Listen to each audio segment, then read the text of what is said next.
Saan nga maakseptar di kiti pamilya da kiti dua nagbalin a biktima nga ti kasukat tinapanda pinakiragragsak iti pinagpiesta iti barangay Paratong ti Ili a Santa Catalina ket panagladingit iti kasukat na kalpasan nga nagbalinda nga biktima ti hit and run nga aging gana tatanga gundawe ket saan da pay ammo no sino ti masuspecha nga nang dungpar kanyada dagiti biktima ket ni Edmar Tabunar itamag agtawin ti 41 nasawaan ken ni JR Orbien iwandasan 18 met ti tawen na nga parehas da ngagnay iti barangay Bungro Magsinggal Ilocosur.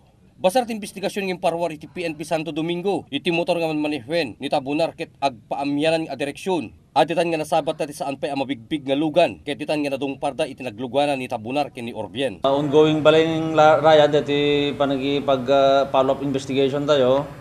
Makipag-coordinate tayo kadag iti bus terminals ta sigon kita di witness nga anunay nga na-identify no nga naala di plate number wenno di body number minibus ko na so makipag-coordinate tayo kadag iti terminals ti minibus dito Bigan ken Bantay Arcade. Sigon ken ti maysa nga nakakita, maysa a minibus iti nasabat dagiti biktima. Ngem saan na nga nakita ti numero iti nasao nga lugan ken plate number na. So nga ditan nga napayabal iti maysa nga minibus tapno pagdamaganda iti nananay nga impormasyon. Kay sigun ti witness nga mangsarsaro no kanyada kay nga nang drive kay ti CRB.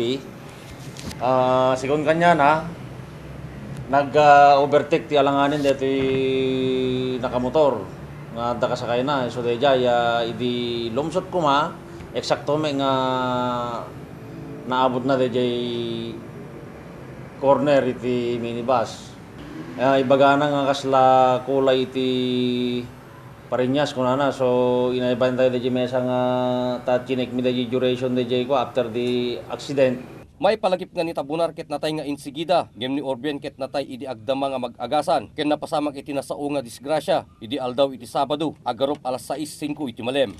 Napintas deta rayan niya, dawate ko man no sino ti adda knowledge na dito nga pasamak, ta i-report da, no i-text da, dito yan ti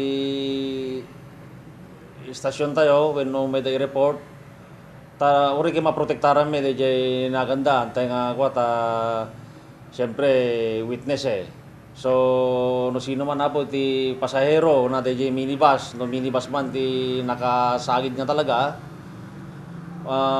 waya da laing to may to istasyon tayo kita tulungan tayo ida Para iti press corps, Ryan Pardo.